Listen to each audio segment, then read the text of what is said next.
Hi Virgo, this is Jav. Welcome po sa ating channel. Gamitin ang reading na ito bilang gabay lamang. Kung naka-resonate kayo, comment down. Kung hindi kayo naka-resonate, ibigay niyo po sa iba kasi general reading po ito. By the way, Virgo, this is your weekly gabay tarot reading from July 7 to 13, 2025. This is for you, Virgo.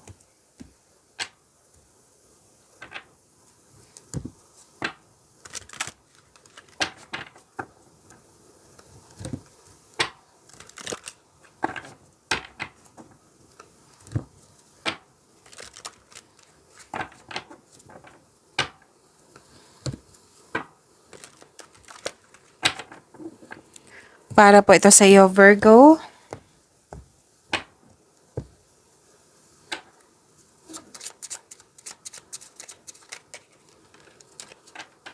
Maraming salamat po sa inyong patuloy na suporta at maraming salamat din po sa mga hindi nag-skip ng ads. Sa mga hindi pa nag-subscribe, subscribe na po kayo at click bell notification para malaman nyo na may bago tayong video. Para sa mga gusto magpa-reading, comment po kayo ng personal reading. Again, comment kayo ng personal reading and check my reply sa comment section.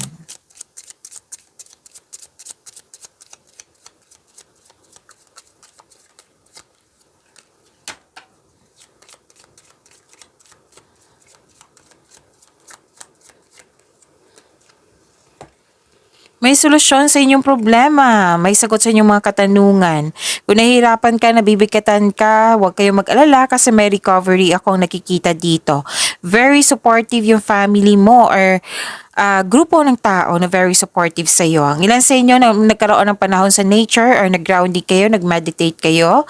At may nakita ko ditong spiritual growth and personal development. Love is blooming, may attraction, affection, and romance, oo. Self-love din. So, claim nyo po.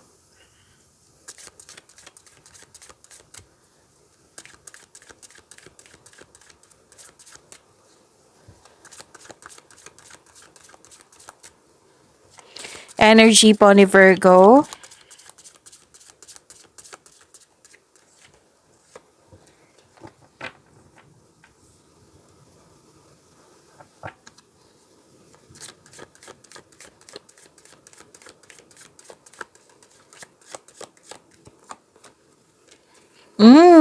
Angel of Happiness. Virgo, paalala lang po, lalo na sa mga bago dito, kung may napansin kayo na repeating message, meaning to say, pinupush ng cards niyo po.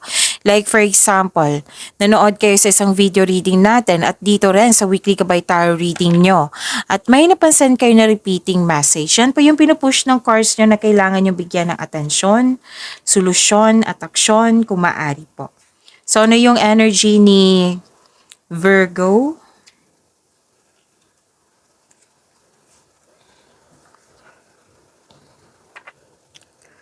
Overwhelm, burdens, may completion of cycle. May dinadala kang mabigat na bagay, ngunit malalampasan mo rin ito. This is only temporary, just keep on going. Paalala ng card, huwag kang mag-say yes kung hindi naman akma sa inyong schedule. Baka makaranas ka ng burnout po sa sobrang dami ng gawain. Masyado kang busy dito, baka may naka-receive ka ng reklamo dyan na wala ka ng panahon sa kanya. Or kayo po ito na may reklamo na walang panahon sa iyo. Okay? At ang ilan sa inyo, breadwinner. Nauubusan kayo ng time for yourself, sa family, sa partner. At may concern din dito sa yung may isang tao dito nagbibigay ng pressure sa iyo, relying on you for emotional and financial support. Sobrang busy mo. Oo. Ang daming ginagawa dito. So, iwas na lang tayo sa burnout. Para maiwasan yung burnout, ask for help para hindi mo dala lahat yung gawain. At huwag kayong mag-alala kasi malapit mo naman matapos yung proyekto mo. Kaya soon, pwede ka na mag-rest or magbakasyon. Okay, so this is clarity, optimism, satisfaction, positivity. This is success. This is happiness. May success at achievement na parating, may happiness, may parating na blessings that it will lead you to happiness po. Improvement sa health is on the way. Naka-recover ka na sa, pwedeng recovery. Yung sabi dito, yung sabi ko kanina sa inyo.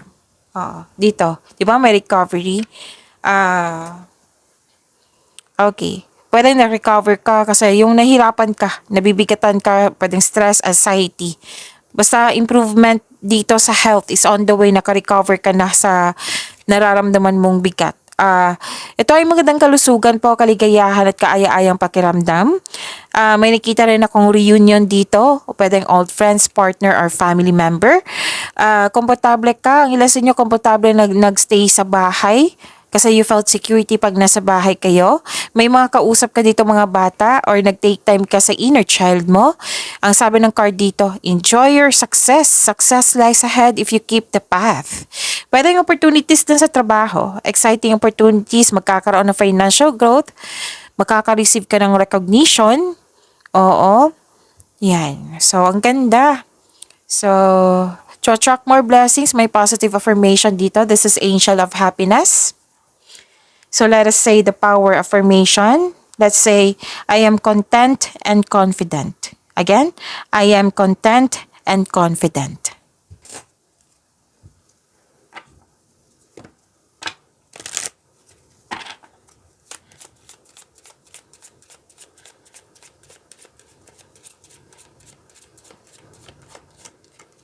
Spirits, guide angels, archangels, guardian angels, message po para kay Virgo.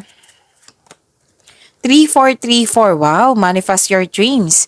Your desires are within reach. Stay focused and watch your dreams turn into reality. Ang ganda.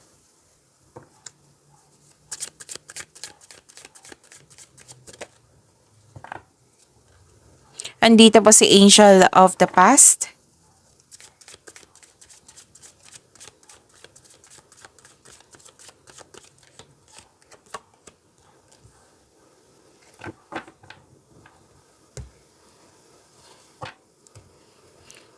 Sa career and money po, Virgo, nakikita ko dito, huwag nyo daw i-allow yung past mistakes mo or, okay, huwag nyo dalhin yung mga pagkakamali mo dati sa present. Okay? Mag-focus kayo sa pag-release sa nakaraan at mag-move forward kayo into a new and more successful period. Acknowledge for your success is coming. Parating na po, may financial growth na magkaganap. So may parating na paghahatol or may pagbubunyag at may magsusorry.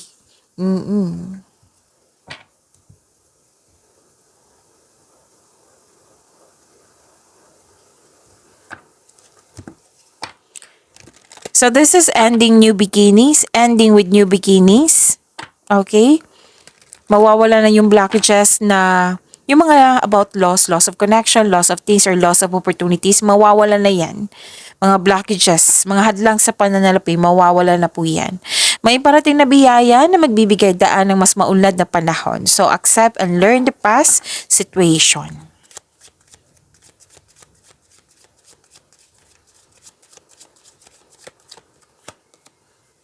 Ooh, this is moving up, promotion.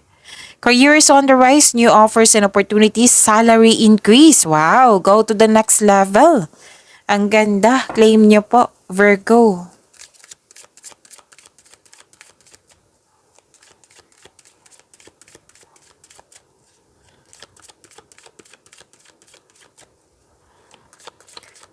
Love life, self-love, partnership, and romance, Virgo. Ayun, July 7 to 13, 2025.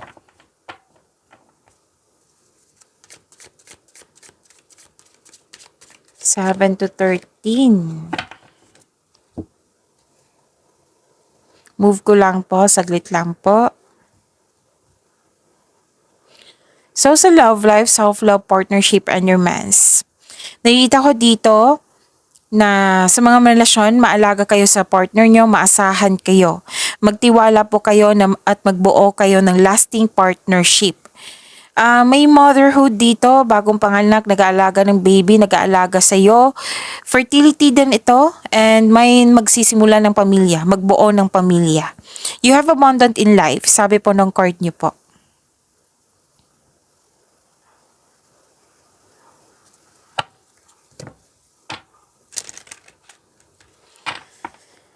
Ooh. Sa mga single po diyan, marami kayong choices dito. Parang nagpipili kayo dito kung sino yung pipiliin mo, like maliligaw. So sabi ng card dito na